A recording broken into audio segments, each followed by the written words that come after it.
You already know what it feels like. That moment when someone talks over you, dismisses you, treats you like you are invisible, and something inside you tightens. Not anger exactly, something older than anger. A slow, quiet humiliation that you carry home without saying a word to anyone. You replayed it. You rehearsed what you should have said. You ran the conversation back in your mind at 2 a.m. while the rest of the world slept. And what made it worse was not what they did. What made it worse was how you responded, how quickly you reacted, how easily they pulled something out of you that you didn't want to give. That is the moment most men never examine, not the disrespect, the response. Because here is what nobody tells you. The man who reacts has already lost. Not the argument, not the situation, something far more important. He has lost himself. And in losing himself, he handed power to the very person who never deserved it. Most people are addicted to being understood. They need others to see them, validate them, acknowledge them. They will argue with strangers online for hours. They will send the long message at midnight. They will explain themselves to people who have already decided not to listen. This is not passion. This is not courage. This is something far more painful to admit. It is desperation dressed up as strength. Modern life has engineered this addiction deliberately. Every notification, every argument, every moment of social conflict activates the same neurological need, the need to be seen as right. And men, especially men who have never been taught emotional discipline, fall into this trap without ever realizing the trap was set. They speak when silence would protect them. They react when stillness would destroy their enemy. They explain when the explanation itself becomes their weakness. The dangerous part is not that people disrespect you. The dangerous part is that you believe the disrespect requires your participation. You believe silence is surrender. You believe that a man who does not respond is a man who has been defeated, and so you speak. And in speaking, you give the chaos exactly what it was designed to take from you, your composure. Most men never realize that composure is not a personality trait, it is a weapon, and the man who has mastered it does not look powerful, he simply is. Marcus Aurelius ruled one of the most powerful empires in human history. He commanded armies. He held the lives of millions in the palm of his hand. And yet, the journal he kept, the one we now call Meditations, was not written to be published. It was not written to senators or generals or the people who bowed before him. It was written to himself, at night, in silence, as a private war against his own weakness. In that journal, he wrote something that most men read once, nod at, and then completely fail to understand. He wrote, "You have power over your mind, not outside events. Realize this, and you will find strength." He was not speaking philosophically. He was speaking practically. He was a man surrounded by betrayal, political scheming, war, loss, ungrateful sons, dying friends. He was writing this to remind himself, not the world, that the only territory worth conquering is the 6 inches between stimulus and response. That is where real power lives, not in the throne room, in the pause.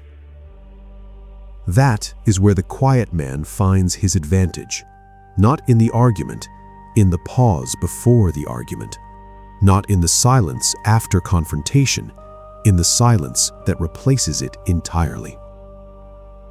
This is where most men confuse restraint with weakness.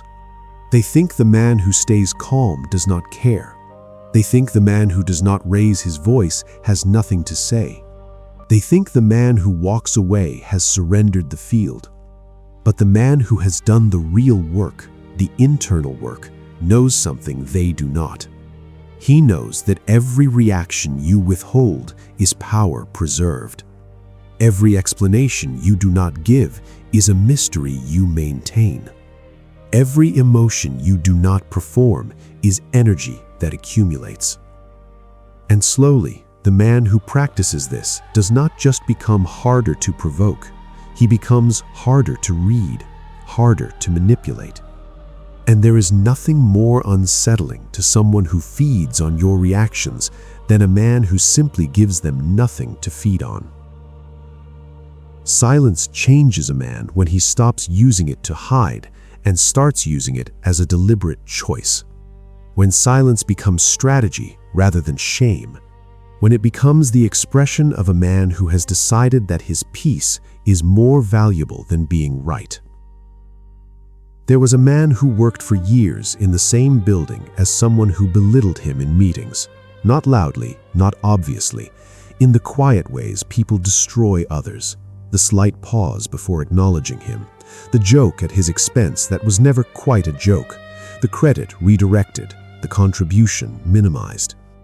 And every day this man would go home carrying the weight of every unspoken response, rehearsing, planning, imagining the perfect moment when he would finally say the thing that would end it. That moment never came, because he was waiting for permission. He was waiting for the world to create the ideal conditions for him to be strong, and the world never does that. One morning, he stopped waiting. He stopped rehearsing.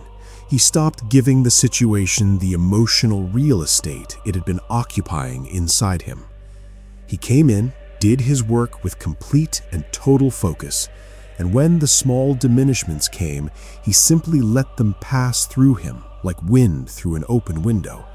Not because he had become weak, because he had decided his attention was currency, and he was no longer spending it on things that returned nothing.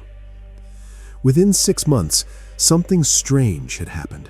The man who belittled him had become visibly uncomfortable around him, because a man who cannot be provoked cannot be controlled, and a man who cannot be controlled becomes, in the eyes of those who require control, something close to dangerous. In your life right now, there are arguments you are still having inside your own mind, with someone who wronged you, with someone who left, with someone who never gave you the acknowledgement you earned. You are conducting entire court cases in the privacy of your own mind, and the other person is not even present. They are living their life completely unbothered, while you are the judge, the prosecutor, the witness, and the defendant all at once. That is the first place to apply this, not in the external confrontation, in the internal one. Start canceling the trials, not because the other person was right, not because you have forgiven them in the soft therapeutic sense of the word, but because the trial is costing you more than any verdict could ever pay back.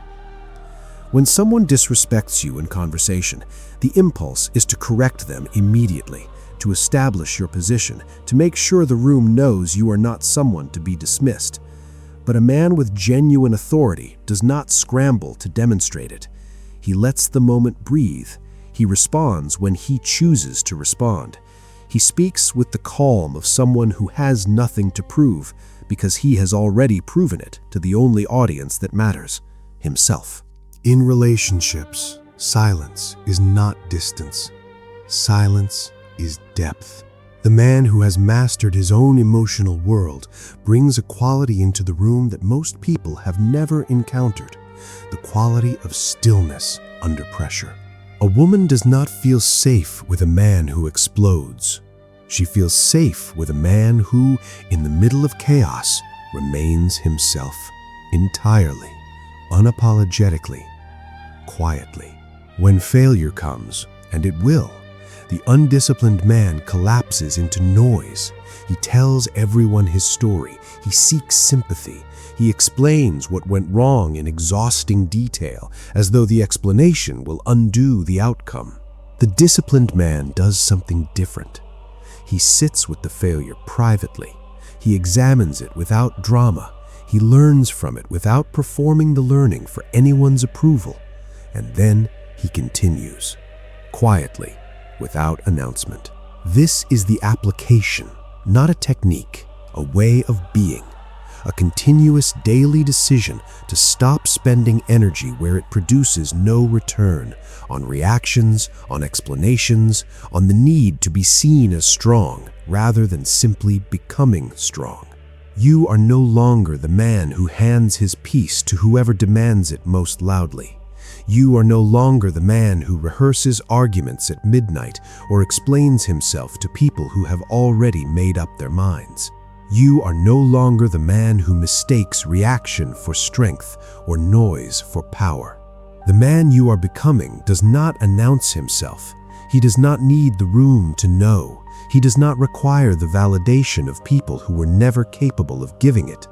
He is simply present, controlled, awake to the game and uninterested in playing it on anyone else's terms. Marcus Aurelius governed an empire with that principle, not from weakness, but from the most terrifying form of strength available to any human being. The strength of a man who has complete dominion over the only thing ever truly in his possession, his own mind. The quiet man does not win eventually. He wins from the moment he decides that his inner world belongs to no one but him. And that decision, that single, private, unannounced decision, is where everything changes.